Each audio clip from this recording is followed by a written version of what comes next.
ये लोग कौन होते हैं आपको रोकने वाले? ऐसे कैसे बंद कर देंगे? उन्होंने कहा, आपने मान लिया। चोर, डाकू, जेब कतरे सब तो खुलेआम घूमते रहते हैं इन्हीं सड़कों पर। सारी दुश्मनी सिर्फ रिक्शा से निकाल रहे हैं। इसी रिक्शे की बदौलत शहर भर में हजारों गरीबों के घर चल रहे हैं। उनका क्या, जो स्कूल, दुकान, दफ्तर रिक्शा से जाते हैं? क्या वे सब लोग अब तार खरीद लेंगे? बेटा राम सिंह बहुत गुस्से में था। गुस्से में तो हरिया खुद भी था, परंतु वह अब इतना समझदार था कि अपने आंसू पीना जानता था। लेकिन बेचारे बच्चों को दुनिया की समझ ही कहाँ होती है। वे तो सोचते हैं कि संसार में सब कुछ न्याय के अनुसार हो, और फिर राम सिंह तो शुरू से ही ऐसा है। कहीं भी कुछ भी गलत हो रहा हो उसे बर्दाश्त नहीं होता, बहुत गुस्सा आता है। इस दुख की घड़ी में जब हरिया बड़ी मुश्किल से अपनी हताशा को छिपा रहा है, उसे अपने बेटे पर गर्व भी हो रहा है और प्यार भी आ रहा है। हरिया को लगता है कि बस 2-4 साल रिक्शा चलाने की मोहलत और मिल गई होती तो इतना पैसा बचा लेता कि राम सिंह को स्कूल भेजना शुरू कर देता। अब तो लगता है कि अपना सब सामान रिक्शे पर लादकर किसी छोटे शहर का रास्ता पकड़ना पड़ेगा। अगर सभी रिक्शे वाले एक हो जाएं और ये गलत हुक्म मानने से मना कर दें तो सरकार चाहे कितनी भी जालिम हो उन्हें रोक नहीं पाएगी। अभी चुप नहीं हुआ है राम सिंह।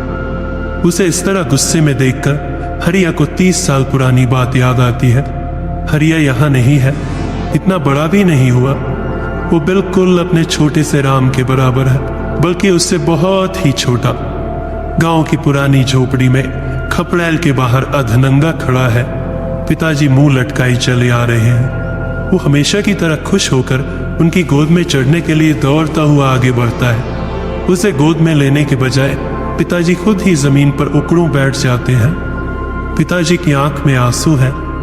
माँ तो खाना बनाते समय रोज ही रोती है, मगर पिताजी वे तो कभी नहीं रोते, तो आज क्यों रो रहे हैं? वो अपने नन्हे हाथों से उनके आंसू पोंछकर पूछता है, क्या हुआ बाबा, रोते क्यों हो?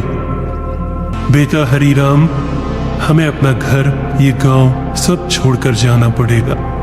पूछने पर पता लगा कि उनके गांव और आसपास के सारे गांव डुबोकर बांध बनाया जाने वाला था। नन्हा हरिया नहीं जानता था कि बांध क्या होता है, लेकिन उस वय में भी उसे ये बात समझ में आ गई कि यह उसके घर द्वार, कोठार, नीम, शमी, खेत और गांव को डुबोने की योजना है। कोई उसके घर को डुबोने वाला है, ये ख्याल ही उसे गुस्सा दिलाने के लिए काफी था। फिर भी उसने पिताजी से कई सवाल पूछे। ये लोग कौन है जो हमारा गांव डुबा देंगे? ये सरकार है बेटा, उनके ऊपर सारे देश की जिम्मेदारी है। जिम्मेदार लोग हमें बेघर क्यों करेंगे? वे हत्यारे कैसे हो सकते हैं? हरिया ने पूछा। वे हत्यारे नहीं है, ये सरकार है।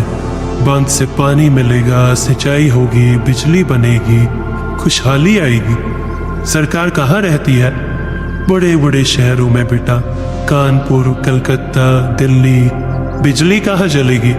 उन्हीं बड़े शहरों में, कानपुर, कलकत्ता, दिल्ली और भी बहुत से। तो फिर बांध बनाने के लिए कानपुर, कलकत्ता, दिल्ली क्यों नहीं डुबोते ये लोग? हमें क्यों जाना पड़ेगा घर छोड़कर? ये त्याग है बेटा। अम्मा ने दधीची और पन्नाधाई की कहानियां सुनाई थी ना, याद है? तो ये सरकार त्याग क्यों नहीं करती? तब भी हमने ही किया था, अब भी हम ही करें। पिताजी अवाक अपने हरिराम को देख रहे थे, ठीक वैसे ही जैसे आज वो अपने राम सिंह को देख रहा है। हरिया ने अपनी बाह से आंख पोंछ ली। राम सिंह अभी भी गुस्से में बोलता जा रहा था।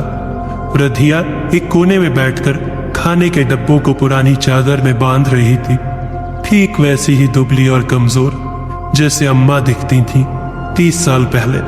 धन्यवाद।